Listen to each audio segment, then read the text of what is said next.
Good morning, everybody. It's Proctor here from Hickland Productions. I want to get into the questions and answers for you guys. I've gotten about, I'm just going through the list here, about 951 emails from you guys asking me questions about, what is my thing about here and what's going on, what's new, stuff like that. So I'm going to get into this. I got a couple questions I'm going to answer, and yeah, that'll be that because I got to get back to work and finish the Oldsmobile and finish the Lincoln here because I got to get it out of here. The new Lincoln. I haven't put this one up yet, but there's a very nice Town Car L. I think it's Town Car Executive or something like that. L or Executive, I don't know. Okay, so I'm gonna get into a couple questions here. We only got about 5 minutes left on the clock. Okay, so the first question is, how much have you paid for most of your cars? Okay, very, very personal question, but I don't really care. I'm not a personal kind of person. The 2001 Lincoln Town Car I just got, I got that car for $600. Very nice car. It's quaint, it's big, fuel guzzler. Mint condition though. I paid $600 for that. I just sold it maybe 2 days ago for $750. I didn't do anything to it at all. I only put like a $50 intake manifold into it, and that was it. It was gone, boom, done. So I bought that car for $600. Total about $650. That's what it was in the end, all after all payments and all that. The Oldsmobile Aurora, the 2003. That's down in my earlier videos. I paid $200 for that, and I had to do all the coils and injectors and crankshaft position sensors and everything. So we're probably looking at put about $350 into that. So about $550 I paid for that one. The ML320 Mercedes, I paid about $1,000 for that. Not bad. Yeah. So that's some of the prices there. Then you get into the Hondas. I would pay $300, $500. The hatches, $600. Because the hatches are actually kind of nice. I like those. Okay, next question. Let's see what we got here. This is a repair question. So Sandra from Ajax is asking, her battery light came on in her 96 Toyota Corolla, and she doesn't know if it's the battery or the alternator. So a very simple way and this goes for everyone here, very simple way to check if your car needs a battery or an alternator without a scanner, if you don't have a scanner, Otherwise, they'll just tell you what's wrong usually.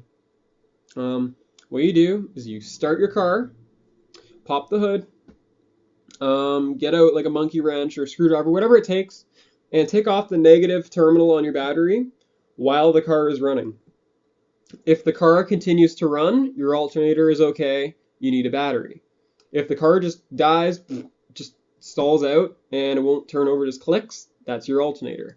Now the reason this is because when you start your car, right, and you unplug the battery, the alternator is supposed to keep the battery charging, and it's supposed to run off that for a little bit. Not for very long, but, enough. If the alternator is bad, there's nothing to charge the battery, so it just shuts off. So that's how you know. If your car dies, it's your alternator. If your car keeps running, it's your battery. Very simple. They're both under $200. Next question here is, do we have more repair videos coming up soon? Yes, we do. I haven't put them together yet. I have one on how to decarbonize your engine with water, with just tap water. It helps with the emissions inspection and stuff. Some guy had a PO 420, and I sent him clips of that video, and he actually passed his emissions. If you want to pass your emissions, there's also another video I put on there. It's called Does Cataclean Work? It does. It passed my e-test on a 99 Acura TL 3.2. It needed 2 catalytic converters, I believe. I just cleared the code, put Catalytic Clean in, I took it to the Honda dealer, and it passed the e-test. Flying colors. Past that, let's get in the other list here. What is your favorite car? This is a very hard question because I've had every car. Now, I'm going to do my favorite cars as in, coupe, sedan, SUV, truck. So, for the coupes, I like the Buick Rivieras. Very nice cars. Very, very nice cars. The supercharged 3800 Series 2. I love those cars. They're quick, they're peppy, they're good off the line. Yeah, they have nice curves to them, so that's what I like for coupes. Sedans, I like the, if I had the money, I'd buy, what is it? 2004, 2005 DeVille DHS with the nice chrome blades on it. I'd buy one of those, right? But they're not practical. The North Star engines are shit. They overheat, they blow head gaskets, boom, bazinga, that's it.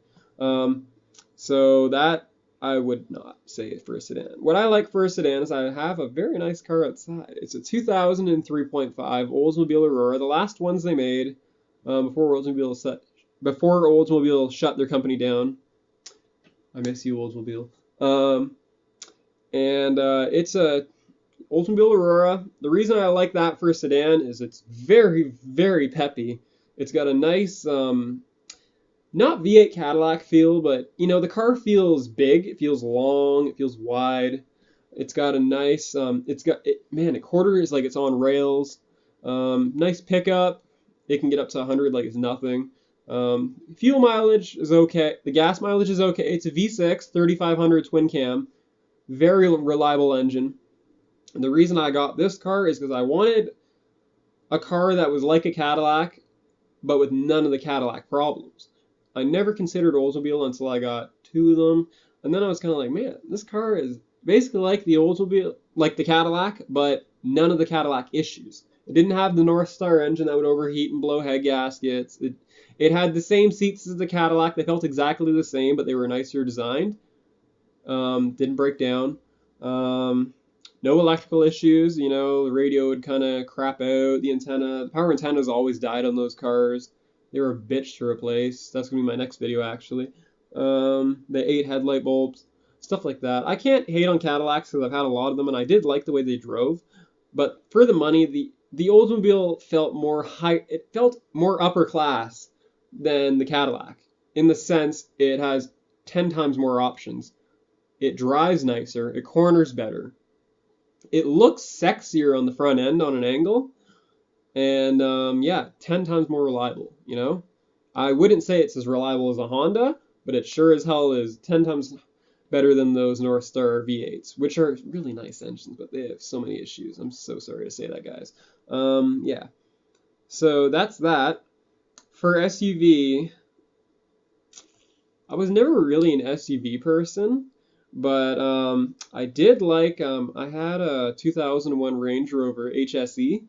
Burnt orange. I love those cars. They're beautiful. They're impeccable in every way. A little bit unreliable. Okay, I'm not gonna lie. They're hideously unreliable. They look amazing. They drive great. They're good off the road.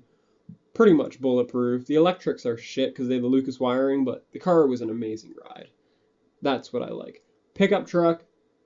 Straight up, I don't like pickup trucks. If I were to get a pickup truck, like a favorite or something like that, go on to Serial Marshmallow's channel. You can see this is the only pickup truck I would like. It's very, very hard to come by. It's called a Cadillac Paris. It's kind of like an El Camino, but Cadillac. That's the only one I would ever get. If I could find one. That's basically it. For other questions here, there's so many questions, guys. You gotta stop killing me like this. Next question. Oh, this is live. Live question. Alright. When a car... Okay. So this guy is basically saying, this is live too, is he's saying, a lot of the cars I've got have sat, right? What do you recommend in order to get the car back on the road? You know, just to get it around to the shops and stuff without it, like, breaking down immediately or something like that. So what I do, whenever I get a car that sits, a prime example of this would be a Cadillac DeVille de Elegance I had. North Star, you had to be so careful with those cars. They're terrifying to work on. Easy, but terrifying. Basically, whenever I got a car that sat for at least a year or 6 months or whatever, indoors, I usually just do the oil change, battery, stuff like that, clean it out. But if a car's been sitting outside for over a year, you got to overhaul this thing. You got to get a new battery. Do the transmission fluid, because God knows what it looks like after all that sitting. Do your oil change. Check your cabin filter. Check your air filter, because you never know what's going to be living in there, right? Check your brake fluid. Before you move the car, pump the brake pedal a few times just to make sure you actually have brakes. definitely given. Check your headlights. If there's a bulb out, do a bulb. You know, it's not that hard. So basically the basic stuff. Um, Very easy to do. Get all the crud out of the crevices so it doesn't lead to leaks or sunroof leaks or water strip leaks or something like that. Yeah, basically like that. This person's from Ajax, not too far away from me. They were saying, what do you use to film? Okay, so there's a combination of things that I use to film these videos. The first one is I use my BlackBerry Z10. Love the phone. The second one is, it's somewhere in here. It's a HTC 8S. That's kind of my like garbage camera, you know, in the moment kind of camera. Snap it out, take a video of a repair. Because I don't care if I crack that phone. I've already cracked it 100 times. And the other thing is right here I'm using the Microsoft Surface tablet. I use that for more in-depth videos. So those are my cameras that I use. I use no professional equipment because there is no money for that yet. Unless you guys click on the ads. Click on the ad. Because then I get paid. And then I can get much better equipment. Yeah. Okay. Next question. How has YouTube helped support your channel? Very interesting question. So, as you can see on here, all the cars that I've had on here, YouTube paid for. YouTube is currently paying for the Chevy Sonic outside, the brand new one. It's doing the monthly payments. I don't even have to worry about that car. It's almost paid off, actually. And the Oldsmobile Aurora, YouTube bought me that. That I said is they pay me and it comes out and goes to that. It's pretty simple, account to account done. YouTube bought the Cadillac Brougham. YouTube bought the Lincoln Town Car. YouTube paid for some of the Buick Riviera, I think like 3/4 or something like that. So that's how YouTube helped me out. Basically what happens is when I do the repair videos and someone likes it and they click on my ads and stuff like that, YouTube pays me and then I buy the cars to show you guys how to fix them. And if I love the car, usually I just keep the car in the end. So yeah, that's basically my video. I just wanted to keep you guys in the know. We have some more videos coming up midweek. It's going to be basically how to decarbonize your engine with tap water. You know, saves you some money there. Yeah, cleans out your exhaust, cleans out your engine, gets all the carbon and shit out of there. It's easier than seafoam because sometimes seafoam doesn't actually get out of the engine all the way. I'll get into that in another video.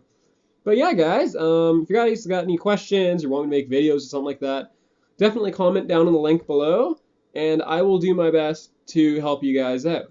Yeah, that's my channel. I hope you guys love my channel. I've been working on this for years now, 5 or 6 years. Just putting all my videos up. I love cars. That's my personal interest, right? I'm in school for auto technician, and I already went to body school and all that. So yeah, cool. You guys got any questions? I'll be around.